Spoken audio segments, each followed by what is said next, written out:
오늘 신명기 5장 1절의 7절입니다. 우리의 언약을 맺으셨느니라. 우리의 언약을 맺으셨느니라. 신명기 5장 2절입니다.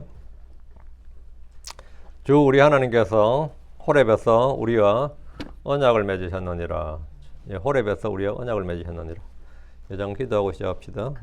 위대한 유로가 유하는 감사합니다. 주의 천을 함께 모여 또 오늘 경배를 드리는 시간을 갖습니다. 전나신 주 하나님께서 또 말씀을 허락해 주시고 또 주의 성령을 충만케 해 주시고 은혜를 넘치게 부어 주실 간구하고 하나님 하나님께서 이 시간을 복되게 해 주시옵소서. 그리고 모두가 말씀을 듣게 하시고 말씀을 잘 받아들여 해 주시옵소서.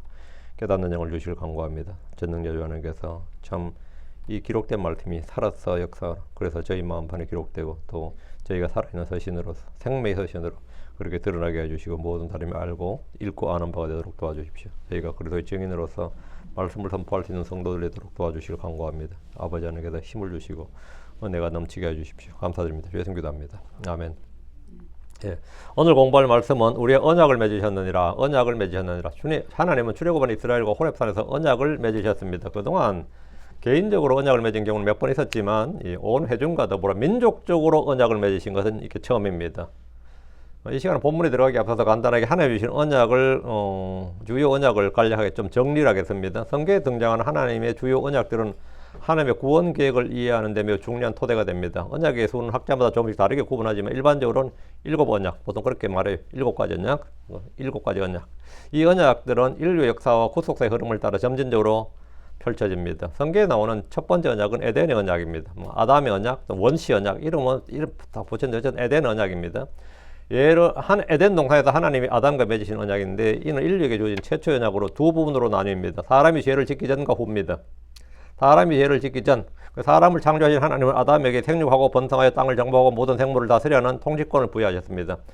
선악을 알게 하는 나무에 그 나무의 열매를 먹지 말라는 명령과 불순종할 때 죄와 죽음이 초래될 것임을 경고하신 언약입니다. 아담은 주의 명령을 어기고 죄를 지었고 주님은 그에게 여자의 씨에 대해 약속을 주었습니다. 그런데 죄를 짓고 난 후가 이제 여자의 씨에 대한 약속을 주었습니다. 이 언약은 온 인류에게 주신 것으로 무조건적 은혜의 언약입니다. 인간의 행위와 관계없이 주님께서 친히 행하실 일을 약속의 말씀으로 주었습니다.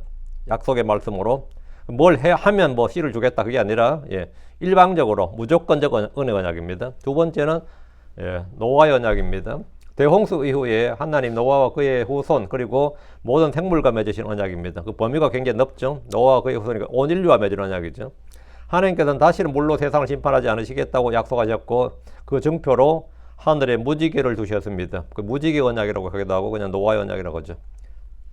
이 언약은 인류와 모든 피조물을 향한 하나님의 일반 은총을 보여줍니다. 이 역시 무조건적 은혜의 언약이며 대상은 온 인류입니다. 지금까지도 유효한 언약입니다. 세 번째 언약은 아브라함의 언약입니다. 하나님 한 사람 아브라함을 택하시고 맺으신 언약입니다. 이 언약은 조건 없이 하나님이 주권적인 약속을 이루어졌으며 세 가지 주요 내용을 담고 있습니다.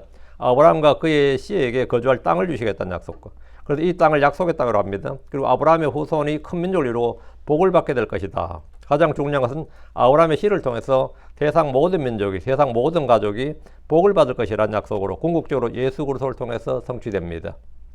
네 번째 언약은 모세 언약입니다. 오늘 본문의 내용이 이겁니다. 모세 언약.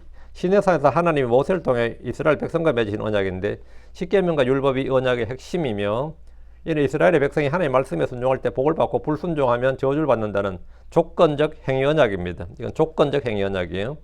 이 언약은 죄를 깨닫게 하고 구원자를 필요로 한다는 사실을 보여줍니다. 이 언약의 핵심은 땅입니다.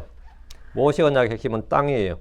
하나님이 주신 땅은 하나님의 백성이 하나님의 복을 섬기며 하나님을 섬기고 경배하는 신정국가여야만 한다. 하나님이 왕이 되어서 하나님의 법으로 사는 하나님의 백성, 그 땅에서는 그렇지 않으면 이스라엘은 그 땅에서 쫓겨나서 세상에 흩어지게 됩니다. 이 이방 땅에서 그들이 자기를 낮추고 회개하여 주를 찾고 부르면 하나님이 그들을 다시 모아서 약속의 땅으로 돌아오게 하시겠다는 무조건적 약속입니다. 그 앞에는 조건적 행위 언약이고요. 이 언약은 이스라엘의 민족적 미래 회복을 보증합니다. 이 일은 주의 지상 재림 때 성취됩니다. 다섯째 언약은 다윗의 언약입니다. 하나님이 다윗에게 주신 언약으로 그의 왕위와 왕국이 영원히 지속될 것이라는 무조건적 약속입니다. 비록 다윗의 후손들은 죄를 지을지라도 하나님은 그들을 멸하지 않으시고 왕조를 끊지 않으시겠다고 약속하셨습니다. 이 언약은 궁극적으로 다윗의 후손으로 오셔서 영원한 왕이 되실 예수 그리스도를 통해서 성취되었습니다. 다윗의 언약의 핵심은 영원한 왕, 왕국에 관한 약속입니다. 여기서 핵심은 왕이에요. 한 왕, 한 왕국. 다윗의 시인 예수를 속아 왕국을 세우시고 영원토록 왕좌에 앉아서 통치하신다. 이게 다윗의 언약입니다. 여섯째는 새 언약입니다. 새 언약, 옛 언약인 모세의 언약을 대체하는 새로운 언약입니다. 이것은 소위 말하는 우리가 말해 신약할 때 그 신약이 아니고 이스라엘과 맺은 언약입니다. 새 언약의 뉴 커비넌트예요. 이는 이스라엘과 유다의 집에 주어졌으나 궁극적으로 예수 그리스도의 피를 통해서 믿는 모든 자에게 확장되었습니다. 새 언약의 핵심은 다음과 같습니다. 하나님의 율법이 마음에 새겨지고 모든 사람이 하나님을 알게 된다. 하나님이 죄를 용서하시고 다시는 기억하지 않으신다. 성령님이 모든 육체 위에 부어진다. 이게 새 언약입니다. 그 주 대상은 유대와 이스라엘이고, 일곱째 언약인데 이건 커비넌트가 아니에요. 딱 하나 요건 아닙니다. 요거는 예수님께서 친히 선포하신 언약으로 새 구속 언약입니다. 뉴 테스먼트예요. 뉴 테스먼트. 이것은 주께서 친히 자신의 피로 세우신 언약으로 다른 언약과 달리 커비넌트가 아니라 테스먼트라 불립니다. 주님의 죽으심과 피로 체결된 언약으로 누구든지 그분을 믿기만 하면 죄가 용서되고 혼이 구원받으며 영원한 생명을 상속한다는 구속 언약입니다. 이 언약은 예수님의 죽음으로서 효력이 발생합니다. 이 언약은 영존한 언약의 피를 통해 선포되었습니다. 히브리서 13장 20절에 이제 평강의 하나님께서 양들의 큰 목자이신 우리 주 예수님을 영존하는 언약의 피를 통해 죽은 자들로부터 다시 이끌어내셨으니 이건 주 예수님을 영존하는 언약의 피를 통해 이게 뭐냐? 새 구속 언약이라고. 예수 그리스도께서 이 언약은 예수님의 죽음으로 발효가 되는 거죠. 요게 이제 뉴 테스먼트인데 7가지 언약 중에서 전부 다 커비넌트고 요 하나만 테스먼트입니다. 아담의 언약, 노아의 언약은 인종과 세대를 불문합니다. 아브라함의 언약은 아브라함과 그의 후손과 맺어진 겁니다. 다음은 아브라함의 시신 예수 그리스도를 통해서 온 인류가 복을 받을 수 있습니다. 모세 언약, 다윗의 언약, 그리고 새 언약은 이스라엘과 관련된 언약입니다. 새 구속 언약은 모든 사람의 대상이고 크리스천들과 관련된 언약입니다. 자, 본문을 보겠습니다. 자, 오늘 언약은 모세 언약입니다. 모세 언약. 1절. 그리고 모세가 온 이스라엘을 불러 그들에게 말하였더라. 들으라 오 이스라엘아, 이날 내가 너희 귀에 말하는 법규들과 판단들이라. 이것들은 너희가 그것들을 배우고 지키고 행하게 하려 함이니라. 자, 들으라 오 이스라엘아 했죠. 이거는 호렙산에서 이미 한번 했던 거죠. 지금 이 호렙산이 아니라 가나안 땅 목전에서 하는 거죠. 모압 땅이니까, 모압 평야니까. 이미 전에 산에서 출애굽한 이스라엘 1세대에게 선포한 주의 법을 지금 다시 선포하는 겁니다. 다시 선포한다고 이게 신명기예요. 두 번째 선포한다는 뜻으로. 그들은 시내산 아래에서 불 가운데 말씀하신 주의 음성을 들었고 주의 법을 받고 언약을 맺었습니다. 이게 38년 전 이야기예요. 지금 모세가 선포하기 38년 전에 이런 일이 있었다고. 지금 선포하는 이 말씀은 가나안 땅에 들어가게 될 출애굽 2세대에게 하는 겁니다. 광야에서 소멸당하지 않고 살아남은 사람들입니다. 이들에게 다시 한번 주의 법을 선포하면서 들으라 오 이스라엘아, 이날 내가 너희 귀에 말하는 법규들과 판단들이라 합니다. 여기서 판단들이란 말씀에 주목. 법규들과 판단들이라. 법규들은 뭐 쉽고 판단들이라 이 말씀에 주목. 주의 백성은 선악간에 판단해야 됩니다. 악을 거절하고 선을 택할 줄 알아야 됩니다. 선으로 악을 이기려면 무엇이 선이고 무엇이 악인지를 알아야 됩니다. 판단할 수 있어야 됩니다. 거룩한 것과 속된 것을 구별할 줄 알아야 됩니다. 하나님의 뜻이 무엇인지 이해할 수 있어야 됩니다. 판단력이 있고 분별력이고 지혜고 명철입니다. 이스라엘은 주의 백성으로서 약속의 땅에서 무엇을 해야 되는지, 누구를 섬기고 어떻게 주님을 경배해야 되는지, 무엇을 해서는 안 되는지를 정확히 알아야 되고 그때그때 매 순간 판단을 해야 됩니다. 이게 뭐가 나쁘냐? 이게 대체 뭐가 나쁘냐? 이게 우리한테 좋은 게 뭐냐? 이런 식의 판단이 내 기준으로 당시의 전통이나 관습이나 뭐 세계 보편적인 뭐 그런 게 아니라 하나님의 주신 법이 뭐다? 판단이다. 판단의 근거고 판단의 기준이라고. 주의 법이 바로 주의 판단들입니다. 내 생각이나 사람들의 의견이나 주장이 아니라 주의 말씀이 판단의 기준이고 판단의 법이 되어야 됩니다. 주님이 하지 말라고 한 일은 하지 말아야 됩니다. 주님이 악이라고 한 건 악이에요. 내가 볼 때는 아무래도 이해가 안 되는데 그게 뭐가 악하냐? 그게 뭐가 나쁘냐? 돼지고기 좀 먹자는데 그게 뭐가 나쁘냐고. 응? 맛만 좋구만. 그럼 어떻게 된 거죠? 그건 내 판단이지. 이스라엘 사람들과 하지 말라고 하지 말아야 된다고. 주께서 하라고 한 일은 반드시 해야 됩니다. 사람들은 모두 생각이 다릅니다. 모두가 생각이 달라요. 그래서 절대 기준과 판단의 잣대가 있어야 됩니다. 그것이 바로 주의 법입니다. 여러분 법을 너무 어렵고 힘든 것으로 행하지 않도록 하십시오. 주의 법은 우리의 가치관, 삶의 방식을 규정해주는 주의 판단들입니다. 십계명은 주의 판단들입니다. 모세의 법은 주의 판단들입니다. 우리 주님이 주신 명령들은 모두 주의 판단들입니다. 이건 주님께서 그렇게 판단하셨단 말이죠. 1절 이것들은 너희가 그것들을 배우고 지키고 행하게 하려 함이라. 모세가 이스라엘에게 이것들을 선포하신 것은 그들이 그것들을 배우고 지키고 행하게, 이 세 가지입니다. 배우고 지키고 행하게. 배우지 않으면 지킬 수가 없어요. 일단 배워야 돼요. 듣고 배워야 된다고. 들으라, 배우라, 지키라, 행하라죠. 그동안 이스라엘은 이집트에 살면서 이교도의 전통과 문화와 종교와 풍습을 자연스럽게 배웠습니다. 이거 뭐 따로 배워서 배운 게 아니라 그냥 배우는 거예요. 살면 배우는 거야 되는 거죠. 이스라엘 사람이 이집트에 살면 이집트의 문화와 종교와 전통을 다 배우게 됩니다. 가나안 땅에 들어가면 가나안 족속들의 풍습이나 문화를 배우게 될 겁니다. 그들은 주의 법을 배워본 적이 없었습니다. 이집트에서 400년 살 동안 그들이 뭘 배워요? 주의 법을 배워본 적이 없다고. 주의 법, 주의 판단들은 다른 민족들에서 배울 수 없습니다. 오직 주의 말씀을 통해서만 배울 수가 있습니다. 근데 자연스럽게 배우려면 계속 자연스럽게 행해야만 자연스럽게 배우게 되는 거죠. 그러니까 배워서 행하고 계속 행하다 보면 자연스럽게 배우게 되는 거죠. 배운 것을 지키고 행하면 그것이 그들의 삶의 방식이 되고 문화가 되고 전통이 됩니다. 주의 법을 배우지 않으면 주의 법을 지킬 수가 없고 행할 수가 없습니다. 옳고 그름을 자기 생각대로 자기 눈에 오른 대로 판단하게 됩니다. 우리는 성경이란 삶의 절대 기준이 있습니다. 그것이 바로 주의 판단들입니다. 그 배우고 지키고 행한다. 주님께서 왜 이걸 들으라고 했느냐? 이거 하라고요. 우리가 주의 말씀을 듣고 배우는 것도 마찬가지죠. 지키고 행하려 함이니라. 둘째 2절입니다. 주 우리 하나님께서 호렙산에서 우리와 언약을 맺으셨느니라. 이것은 약 38년 전에 출애굽한 조상들의 이야기입니다. 1세대 이야기죠. 호렙에서 주와 언약을 맺었던 20세 이상의 남자들은 광야에서 모두 죽었습니다. 물론 갈렙 여호수아 지금 살아있고요. 그들은 구원을 받았지만 약속의 땅을 상속하지 못했습니다. 그들의 이집트에서 어린 양의 피를 문설주에 발랐고 홍해를 건너면서 물과 구름으로 침례를 받았고 호렙에서 하나님과 언약을 맺었습니다. 그럼에도 주께서 그 땅을 주신다는 약속을 믿지 않음으로써 광야에서 소멸되었습니다. 광야에서 죽었다고. 모세는 38년 전에 선포한 주의 말씀을 다시 한번 출애굽 2세대에게 가나안 땅에 들어가기 직전에 선포했습니다. 주의 말씀은 세대에서 세대로 전파되어야 됩니다. 우리가 들은 말씀, 배운 말씀, 믿은 말씀들을 자식들의 자식들에게 전해줘야 됩니다. 3절 주께서는 이 언약을 우리 조상들이 아니라 우리 곧 이날 여기에 살아있는 우리 모두와 맺으셨느니라. 우리 조상들과 이 조상이 누구냐면 아브라함, 이삭, 야곱 이런 거지. 이어서 말은 우리 조상들 할 때요. 이 언약은 모세 언약은 우리 조상들이 아니라 우리 곧 이날 여기에 살아있는 우리 모두와 맺으셨느니라. 이 언약이란 모세 언약이라 불리는 시내산 언약, 즉 주의 율법을 말합니다. 모세 언약 또는 장소가 시내산이라고 시내산 언약이라고 그러는 겁니다.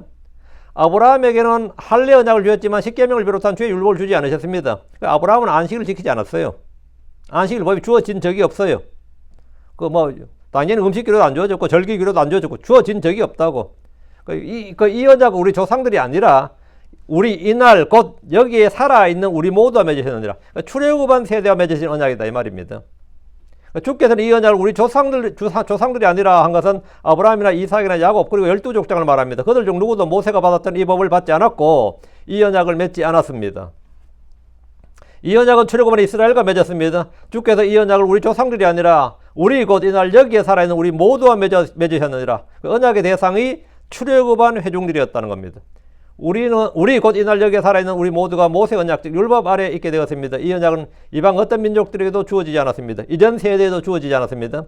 간혹 크리스천들 중에 모세 율법을 지켜야 하는 것이 아닌가 생각하는 분들이 있지만 크리스천은 이스라엘이 아니고 유대인이 아닙니다. 자, 4절입니다. 주께서 산에서 불 가운데서 너희의 얼굴을 마주 대하여 말씀하셨느니라. 주께서 호렙산에 내려오셨어. 그들이 말씀하실 때 주님은 불 가운데 계셨습니다. 모세가 주님을 만날 때도 떨기나무의 한가운데로부터 나오는 불꽃 속에서 그에게 자신을 나타내셨습니다. 불이 붙었지만 불타지 않는 떨기나무의 광경을 보고 모세가 가까이 갔을 때 주님은 그를 불러 말씀하셨습니다. 한 사람 모세에게 나타날 때와 달리 주님은 시내산 정상을 불과 연기로 가득하게 하셨고 불 가운데서 직접 회중들을 대면하여 말씀하셨는데 이게 얼마나 그 광경이 무서웠던지 그 회중들이 달달 떨었어요. 목소리도 무서웠고 광경도 무서웠고. 너희 얼굴을 마주 대하여 말씀하셨느니라. 이 말씀은 직접 회중들이 주의 얼굴을 보았다는 뜻이 아닙니다. 회중들이 직접 주의 얼굴을 보았다는 말이 아니고 주께서 직접 그들의 얼굴을 보며 주께서 그들 얼굴 보며 말씀하셨지 회중들은 주의 얼굴 본 적이 없어요. 주님께서는 회중들을 직접 보고 말씀하셨다고. 천사들이나 예언자들을 통해서가 아니라 친히 내려오셔서 그들의 직접 그분 자신의 음성으로 말씀을 주신 겁니다. 출애굽한 이스라엘 회중들은 오늘날 어떤 신비주의자들이나 성령 체험을 했다는 사람들보다 훨씬 더 분명하고 확실하게 그들의 눈으로 주의 임재를 받고 그들의 귀로 주의 음성을 직접 들었습니다. 이런 체험은 소위 아무리 어떤 신령한 목사님 내봐야 이런 신비적인 체험 못 하는 거죠. 이스라엘 사람들은 그냥 집단적으로 온 회중이 다 이런 체험을 직접 현장에서 한 거예요. 주님의 그 임재를 직접 받고 주님 음성을 직접 들었고 꿈속에서 들은 것도 아니고 신비 속에 들은 게 아니라 그냥 직접 들었다고. 그 성령 체험을 했다는 사람들보다 훨씬 더 크고 분명하고 확실하게 그들의 눈으로 주의 임재를 보고 그들의 귀로 주의 음성을 들었습니다. 주께서 친히 오셔서 그들의 자신의 음성을 듣게 하셨습니다. 그렇다고 믿음이 생기는 건 아니에요. 이건 그냥 체험이 믿음이 생기는 건 아니라고요. 5절입니다. 그때 내가 주와 너희 사이에 섰으니 너희에게 주의 말씀을 보여주기 위함이었느니라. 이는 너희가 그 불로 말미암아 두려워하여 산에 올라가지 못하기 때문이라. 말씀하시되 주께서 회중들에게 말씀하실 때 모세는 주와 회중들 사이에 섰습니다. 그는 중보자요 중재자였습니다. 모세는 우리의 중재자신 예수 그리스도를 예표합니다. 모세가 주와 백성들 사이에 선 것은 주의 말씀을 회중들에게 보여주기 위함이었습니다. 모세는 산 위로 주께 가까이 갈 수 있었지만 회중들은 산 아래에 정해진 경계 안으로 들어올 수 없었고 주께 가까이 갈 수가 없었습니다. 회중들은 불로 말미암아 두려워하여 그 산에 올라가지 못했습니다. 이 불은 호렙산 떨기나무에 붙었던 것과 같은 초자연적인 불로서 하나님의 현현을 상징하는 영광과 거룩의 불이고 심판의 불이었습니다. 그래서 죄인들은 감히 두려워해서 그 불 근처로 가지 못했고 본능적으로 너무너무 두려워서 겁니다. 그래서 그들은 모세가 중재자가 되어서 주의 말씀을 받아서 그들에게 다시 말해주기를 바랐습니다. 주께서 직접 말씀하지 않으시고 주께서 직접 우리에게 말씀하지 마시고 모세를 통해 말씀해 주시면 우리가 듣고 행하겠다고 했습니다. 누구라도 주의 음성을 직접 보고 싶어 할 것 같은, 직접 보고 듣고 싶어 할 것 같은데 그들은 직접 듣는 것이 부담스럽고 두려웠습니다. 이것은 죄인들에게 중재자가 필요함을 보여줍니다. 율법 아래서는 희생제물을 드리는 일에서도 제사장들을 통해서 제단 위에 드렸습니다. 신약에서 우리의 중재자는 예수 그리스도입니다. 디모전서 2장 5절에 이는 한 하나님이 계시고 하나님과 사람들 사이에 한 중재자가 계시니 사람이신 그리스도 예수님이시니라. 이제 우리는 예수 그리스도를 통해서 긍휼의 왕자, 은혜의 왕자 앞으로 담대히 나아갈 수 있습니다. 다시 5절. 이는 너희가 그 불로 말미암아 두려워하여 산에 올라가지 못하기 때문이라. 말씀하시되 이 두려움은 주의 두려움입니다. 이스라엘은 평생토록 이 두려움을 가져야 됩니다. 주를 두려움이 없으면 악을 행하고 죄를 짓는 일에도 두려움이 없습니다. 주를 두려워하지 않으면 죄를 짓는 일에 두려움이 없어요. 악을 행하는데 두려움이 없고 심판에 대한 두려움도 없습니다. 주를 두려워하지 않는 이들은 주의 심판이나 지옥이나 불이나 이런 걸 아무것도 두려워하지 않습니다. 죄인들이 주의 두려움, 멸망이나 심판의 두려움이 없다는 것은 용감하기 때문이 아니고 무지와 불신 때문입니다. 예레미야 2장 19절에 내 자신의 사악함이 너를 바로잡을 것이며 내 타락들이 너를 책망하라. 그러므로 너는 주 내 하나님을 버린 것과 나의 두려움이 내 안에 없는 것이 악하고 쓰라린 일임을 알고 주의하라. 주 만군의 하나님께서 말씀하시느니라. 여기 보면 나의 두려움이 내 안에 없는 것이 악하고 쓰라린 일이다. 너의 가장 큰 재앙은 뭐냐면 주를 두려워할 줄 모른다. 주의 두려움이 없는 거다 이 말이에요. 나의 두려움이 없는 것, 이 말은 나를 두려움이 없는 것, 주님을 두려움이 없는 걸 말합니다. 주의 두려움이 없는 것이 악하고 쓰라린 일입니다. 욥은 주를 두려움으로 악을 멀리했습니다. 잠언 3장 7절에 내 눈에 지혜롭게 되지 말지어다. 주를 두려워하라. 그리고 악으로부터 떠날지어다. 주를 두려워하라. 그리고 악으로부터 떠날지어다. 잠언 8장 13절 주의 두려움은 악을 미워하는 것이니라. 교만과 거만과 악한 길과 비뚤어진 입을 내가 미워하노라. 잠언 4장 16절 지혜로운 자는 두려워하며 또 악으로부터 떠나느니라. 그러나 어리석은 자는 경노하며 또 자신만만해하느니라. 지혜로운 자는 두려워하고 악으로부터 떠난다고. 주의 두려움은 악을 미워하는 것이다 그랬죠. 주를 두려워하라. 그리고 악으로 떠나라. 두려움과 악을 미워하는 것, 이건 관계가 있죠. 세상이 점점 악해지는 것은 사람들이 이런 두려움이 점점 사라지기 때문입니다. 요즘 아이들이 엉망인 것도 부모 무서운 줄 모르고, 집에서는 부모 무서운 줄 몰라요. 학교에서는 선생들 무서운 줄 모르고, 사회에서는 어른들이 무섭지 않습니다. 나와서 폭도들은 공권력이 무섭지가 않아요. 무서운 게 없는 거지. 무섭지가 않다고. 사람이 주를 두려워하지 않으면 악에서 떠날 수가 없습니다. 잠언 16장 6절에 긍휼과 진리로 불법이 정결하게 되느니라. 또 주의 두려움으로 사람들이 악으로부터 떠나느니라. 주님께서 광야의 교회 회중들에게 가르치고자 했던 것은 주의 두려움이었습니다. 그리고 그들이 계속해서 주의 두려움을 갖기를 원하셨습니다. 전도서 8장 12절에 비록 죄인이 100번 악을 행하고 그의 날들이 길게 된다 할지라도 그럼에도 내가 확실히 아노니 하나님을 두려워하는 자들고 그분 앞에서 두려워하는 자들은 잘 되리라는 것이니라. 하나님을 두려워하는 자들고 그분 앞에서 두려워하는 자들이 잘 된다 했습니다. 6절입니다. 나는 주 내 하나님이니라. 내가 널 이집트 땅과 속박의 집으로부터 데리고 나왔느니라. 주님께서 나는 주 내 하나님이니라. 이게 가장 중요한 겁니다. 이 진리가 제일 중요한 진리예요. 나는 주 내 하나님이니라. I am the Lord thy God. 이게 주님께서 딱 하신 말씀이에요. 그리고 내가 너를 이집트 땅과 속박의 집으로부터 데리고 나왔느니라. 예. 호렙에서 이스라엘에게 주님은 그분 자신을 소개하셨습니다. 이스라엘이 자기 자신을 소개하셨어요. 자기를 어떻게 소개하셨어요? 주님께서 자기 자신을 소개하셨어요. 이제 율법을 선포해야 됐잖아요. 선포할 때 딱 첫 한마디가 지금 6절이 바로 첫 마디거든요. 5절까지는 이제 저거고, 이제 직접, 주님께서 직접 말씀하신 6절이 이제 직접 말씀하신 첫 마디예요. 나는 주 내 하나님이니라. 호렙에서 이스라엘 주님은 그분 자신을 스스로 소개하시면서 나는 주 내 하나님이니라. 주님은 자신이 바로 이스라엘을 이집트 땅 곧 속박의 집으로부터 데리고 나온 주 내 하나님이라고 소개를 하셨어요. 나는 주 내 하나님이니라. 그럼 이스라엘은, 저희들은 누구라고? 아브라함 자손들입니다. 그래요? 뭐라 그래요? 우리는 이스라엘입니다. 나는 주 내 하나님이니라. 이스라엘은 그분의 음성을 듣지만 지금 불 가운데 계신 그분의 모습을 보지 못했습니다. 그러나 그들은 그분이 거기 계시고 거기서 말씀하고 계시다는 것을 분명히 알았습니다. 그들은 주가 누구인지를 정확히 확실히 알아야 됩니다. 그분은 하늘과 땅을 창조하신 주 하나님이시고 그들의 조상 아브라함과 이삭과 야곱의 하나님이시고 속박의 땅 이집트에서 그들을 데리고 나온 구출자 구원자 하나님이십니다. 하나님께서는 언약을 맺거나 율법을 선포할 때 먼저 자신의 이름 호칭을 언급하셨는데 나는 주 내 하나님이니라. 아니면 만군의 주께서 말씀하시니라. 이런 식이죠. 이것은 주의 이름으로 선포된 언약이고 맹세로 주신 불변의 언약임을 말해주는 겁니다. 나는 주 내 하나님이라 하고 이렇게 말씀한 그 다음부터 말씀은 전부 다 뭐다? 주 하나님의 명령이고 말씀이다 이거예요. 주님이 내가 직접 하는 말이다 이거죠. 그래서 십계명을 비롯한 모세 율법은 주 하나님이 친히 선포하신 그분의 법이고 그분의 말씀이란 겁니다. 이집트 땅을 속박의 집이란 것은 그들이 그곳에서 오랫동안 속박당한 채 종살이를 했기 때문입니다. 나는 너를 이집트 땅 그 속박의 집으로부터 데리고 나왔느니라. 이집트는 속박의 집이고요. 가나안은 건 약속의 땅이 되는 거죠. 그건 자유의 집이 안식의 집이고. 7절입니다. 너는 내 앞에 다른 신들이 없게 할지니라. 이게 이제 십계명이 처음 시작이죠. 너는 내 앞에 다른 신들이 없게 할지니라. 이건 직접 선포했어요. 이 말씀은 출애굽기 20장 3절에서 선포한 말씀인데 십계명의 첫 번째 명령입니다. 이 말씀은 기독교의 배타성을 가장 잘 보여주는 말씀으로 오늘날 소위 말하는 DEI 운동이라죠. 다양성, 포용성을 강조한 이들에게 혐오감과 반발을 불러일으킵니다.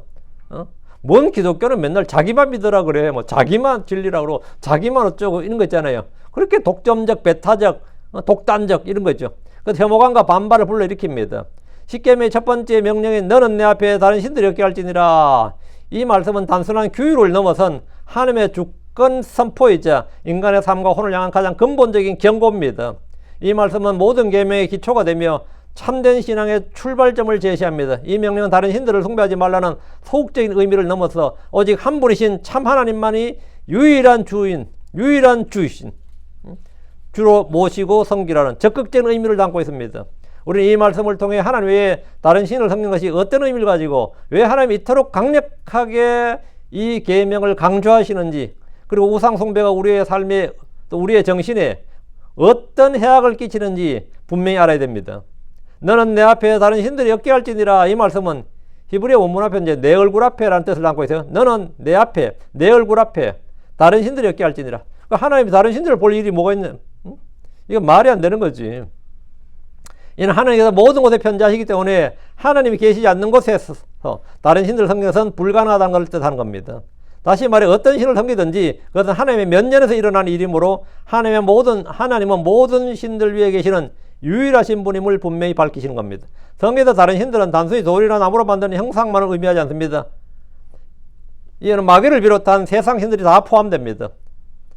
고린도전서 8장 4절에 우리가 하나니 우상이 이 세상에 아무것도 아니며 또 한 분 외에는 다른 하나님이 전혀 없다는 것이라. 이는 우상 그 자체는 무의미하지만 그 뒤에는 인간을 속이는 악한 영적 존재들이 역사하고 있음을 말하는 겁니다.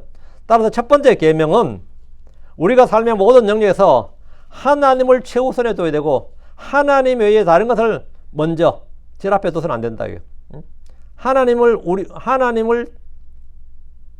외에 다른 무엇이 있어서는 안 된다고. 성경은 이 명령을 다양한 각도에서 반복적으로 계속 선포합니다. 다른 신들한 주위에 다른 신들, 우상들을 말하는데 성경에서 신들이라 불리는 건 천사들이 있고 마귀도 이 세상 신입니다. 마귀들도 영들로서 신들입니다.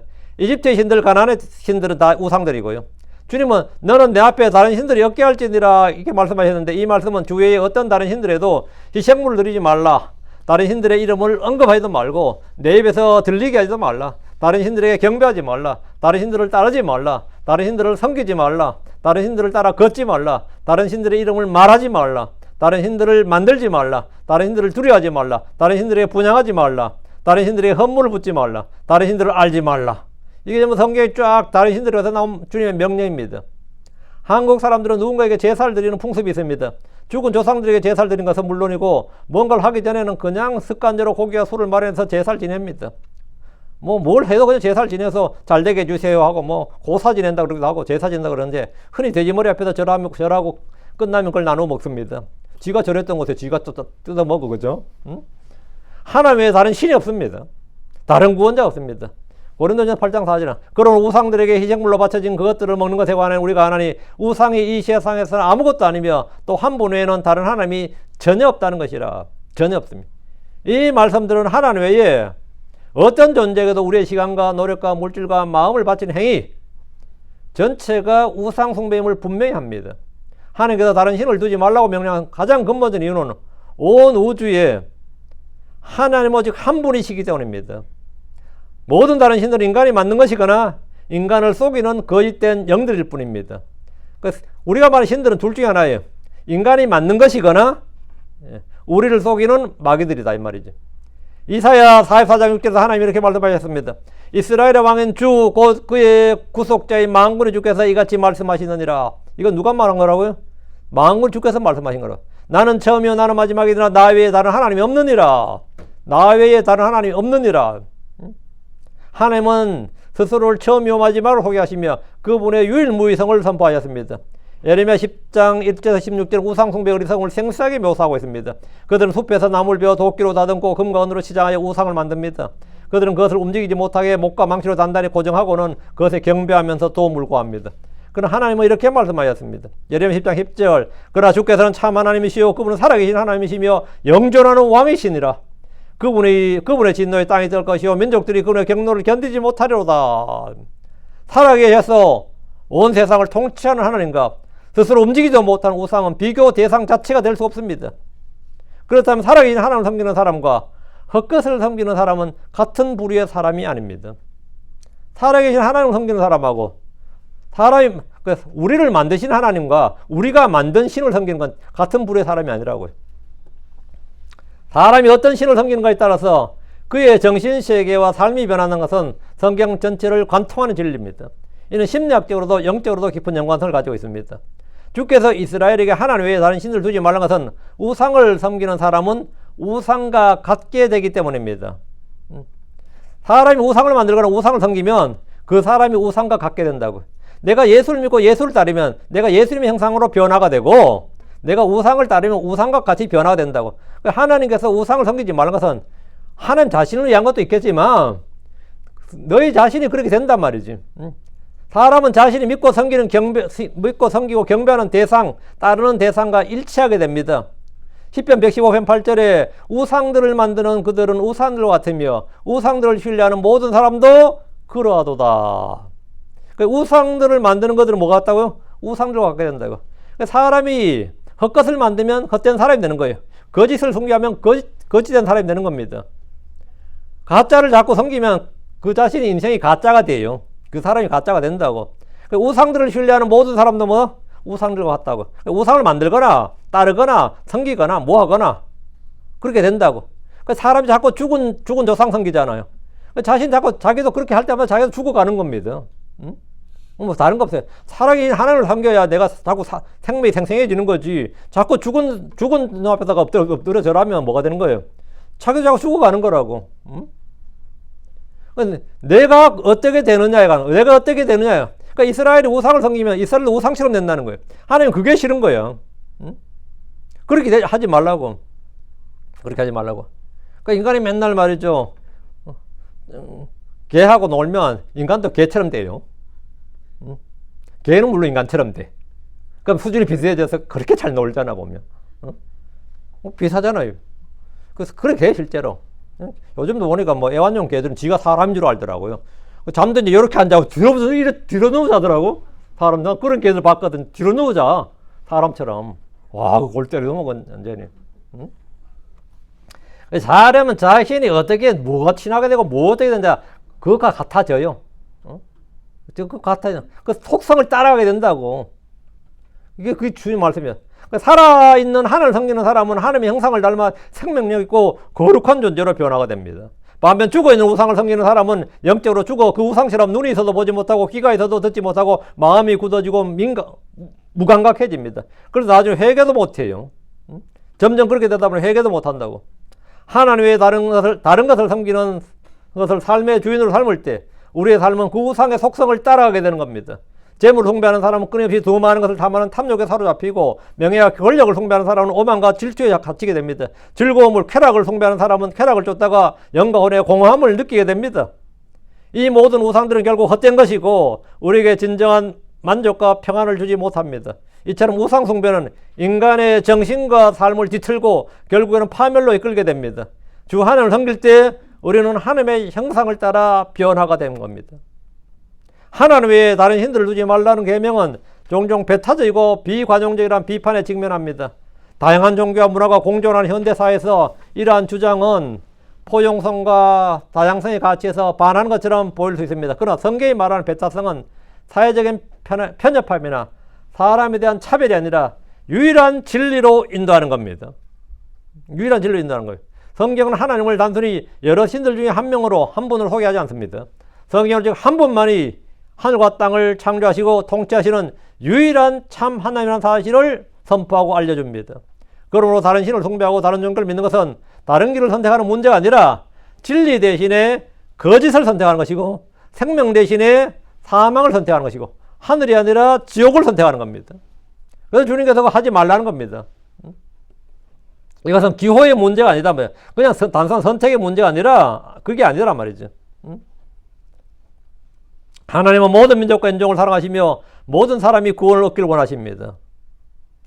성경은 배타적인 태도로 사람들을 거부하는 것이 아니라 복음을 통해서 모든 민족이 하나님 안에서 하나가 될 것을 약속합니다. 하나님 모든 사람이 구원받기를 원하십니다. 하나님 모든 창조물에게 복음을 전하라고 명령하셨습니다. 그래서 예수 안에서는 인종도 성별도 민족도 언어도 빈부귀천의 차별이 없습니다. 따라서 이 첫 번째 계명은 사람을 배제하는 것이 아니고 이 배타적인 것이 아니라 오히려 진리를 통해서 모든 인류가 구원을 받고 하나님의 왕국에 참여할 수 있는 길을 제시해 준 겁니다. 이게 이 첫 번째 계명이 바로 배타적인 게 모든 사람을 배척하는 게 아니라 모든 사람을 끌어들이는 거죠. 이 다원주의 시대에 모든 종교가 똑같다는 주장은 표면적으로는 굉장히 포용적인 것처럼 보일 수 있지만 궁극적으로는 진리의 기준을 모호하게 만들고 각 개인의 삶을 헛된 우상 앞에서 무력하게 만들 수 있습니다. 뭐 다양한 거니까, 사람마다 생각은 다양한 거니까. 이 말은 뭐죠? 결국 전부 다 구원 얻지 못하게 멸망의 길로 인도하는 말이란 말이죠. 그건 포용성 다양성이 아니에요. 그건 멸망의 길이지. 첫 번째 계명은 모든 혼란과 해악으로부터 우리를 보호하시는 하나님의 사랑이자 경고입니다. 첫 번째 계명, 너는 내 앞에 다른 신들 두지 마라. 이 말씀은 사실 엄청나게 이게 복된 말씀이죠. 이 절대 진리라고.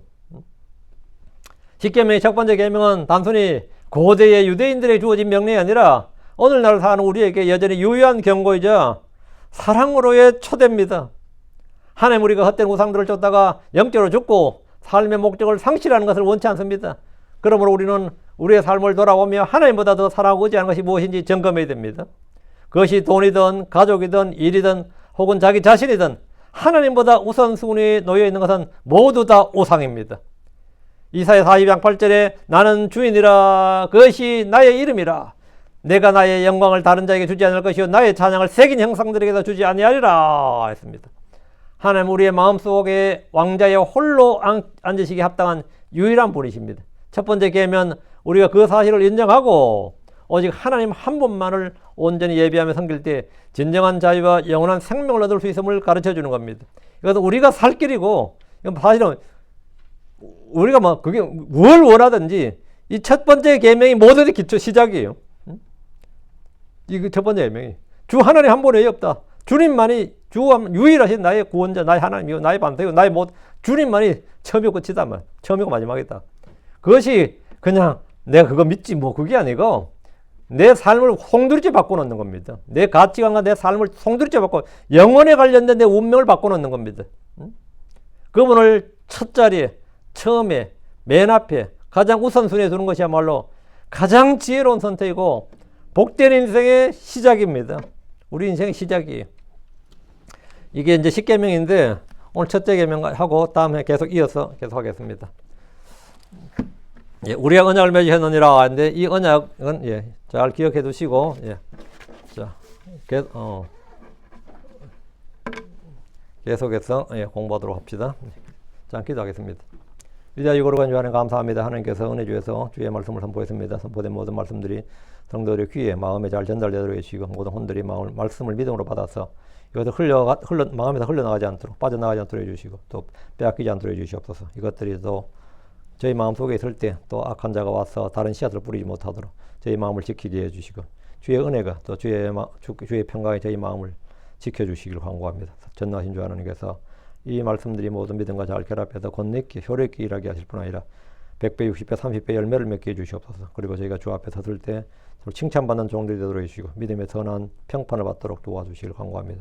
제가 신실한 종이 되길 원합니다. 사랑하는 아버지 하나님, 제가 주 외에 다른 신이 없고 하늘과 땅에 주 외에 사모할 자가 없고 아버지 주 외에 다른 구원자가 없고 주 외에 다른 무엇이 없음을 저희가 확실히 알고 또 이해하고 또 아버지 그 사실을 믿고 고백합니다. 전능자 주 하나님, 참으로 주님만이 저희의 모든 것입니다. 전능자 주 하나님께서 이 사실을 저에게 더욱더 각인시켜 주시고 저희가 정말 주님 한 분을 사랑하고 뜨겁게 사랑하고 주님을 섬길 수 있게 해주시옵소서. 감사드립니다. 주의 성기도합니다. 아멘.